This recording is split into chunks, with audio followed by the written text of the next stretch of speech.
Hey there, I'm Cliffhanger, and this is I Am Legend, a film adaptation of Richard Matheson's sci-fi novel where humanity falls victim to a virus that turns people into something unrecognizable.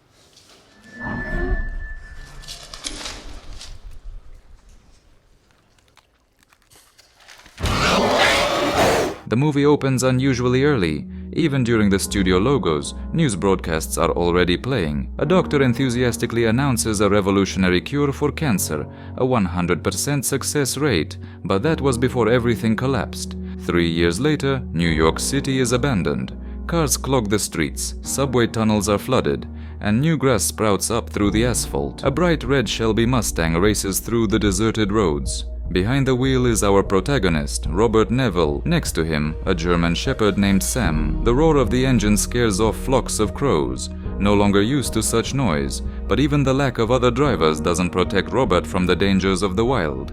A herd of deer gallops across the road, forcing him to chase them. He's hunting, but hitting a moving target from a speeding car proves difficult. He misses, to the disappointment of his barking companion. Now on foot, Robert tracks the animals through Times Square, now waist-deep in grass, devoid of tourists, locals, or traffic.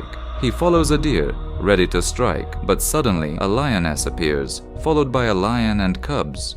Not wanting to mess with an entire pride, he wisely retreats.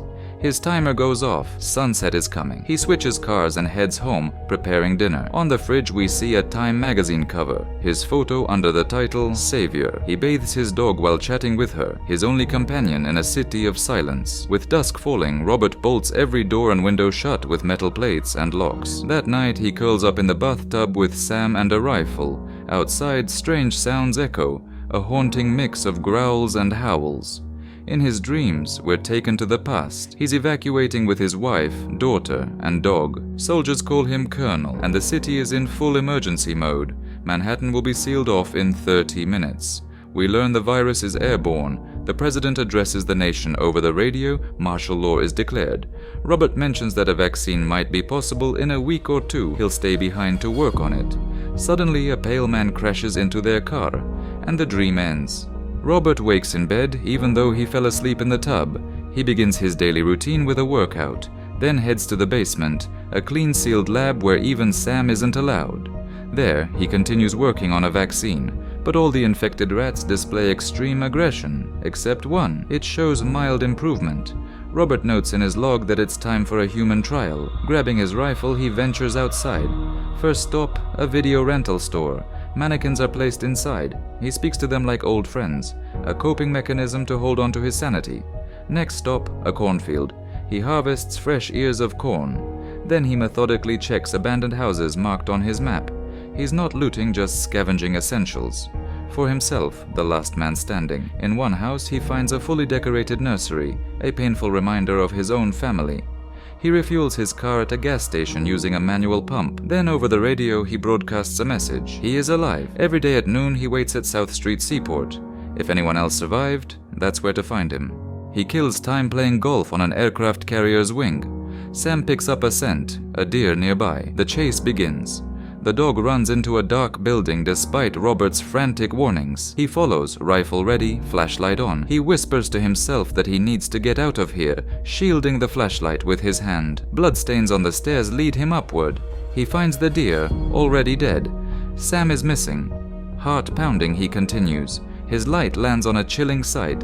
Dozens of bodies, eerily still. They ignore him. He turns off the light and backs away. Sam is cowering under a table. Suddenly, an infected man leaps out. Robert fires into his chest. They flee the building as the infected pursue. He leaps from a window into the open street, barely escaping. The infected are nocturnal. Sunlight burns their skin. Back at his lab, Robert creates a trap using his blood as bait. He returns later to find one infected woman snared in the trap's shadow. He knocks her out and begins treatment, using the same serum that worked on the rat. Her vitals drop. Heart rate and temperature both fall. At first it seems promising. Then she snaps, roaring violently before passing out. The results crush Robert's hopes. He retreats upstairs to his video diary. We learn that he's immune to the virus, both airborne and contact-based. But dogs are only vulnerable to the airborne strain. If Sam gets bitten, it's over. Another flashback takes us to the evacuation again. The streets are barricaded. His family walks through crowds of panicked citizens.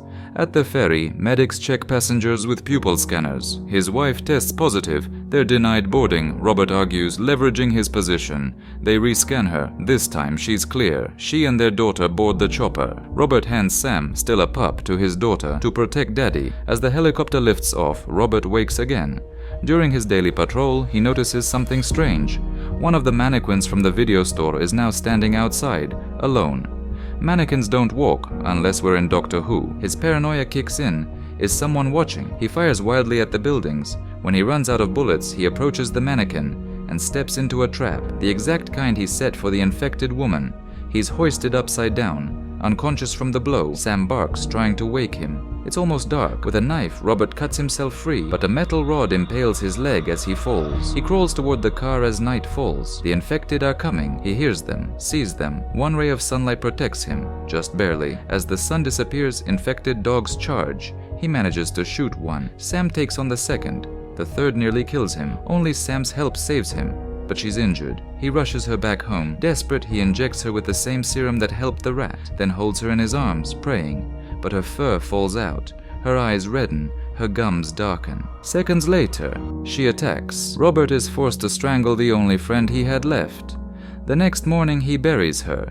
Grief overwhelms him. At sunset, he heads out for revenge. He sets a trap at the pier, luring the infected into an ambush with UV lights. But the numbers overwhelm him. They flip his vehicle.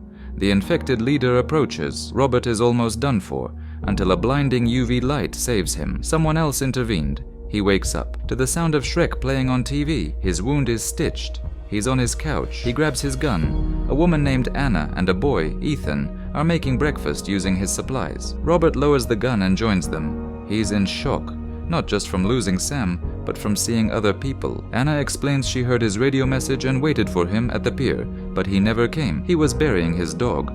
She says they're headed to a survivor colony. Robert insists. No such place exists. She believes the virus didn't survive in colder climates. The mountains are safe, he snaps, throws a plate, shouts that there are no other survivors. Anna is terrified. To calm down, he heads upstairs. Later, he comes back to find Ethan watching Shrek. Robert quotes it from memory. Breaking the ice. Anna shares her story. She and Ethan are both immune. She urges him to join them. He refuses. His mission is to cure the virus. He notes that lower body temperature helps the serum. She tries again to persuade him, but he says there's no colony. During evacuation, things fell apart. The military had no plan. Anna still believes. Their argument is cut short. Infected followed her car the night before. They attack the house. Robert detonates some pre-planted explosives, thinning the first wave, but more are coming. He's knocked down, dazed. Heads upstairs. Anna and Ethan are gone. The window is smashed. He fights off attackers, blows up his own supplies, barely slows them down. He finds Anna and Ethan hiding under a cabinet, kills one infected who found them. The second wave arrives. They retreat to the basement lab. The infected climb the walls and break through the roof. In the lab, Robert notices the vaccine worked. The infected woman is changing back, but it's too late. The infected break into the lab. A glass wall is all that separates them. Robert gives Anna a vial of cured blood, hides her and Ethan in a secret compartment. He stays behind. Looking at a photo of his family, he pulls out a grenade. When the glass shatters, he charges, sacrificing himself. In the final scene, Anna and Ethan walk along a road through the autumn forest. They stop at a gate. It opens. Behind it, a survivor colony. Subscribe to the channel and let me know what you thought of the movie in the comments. Take care.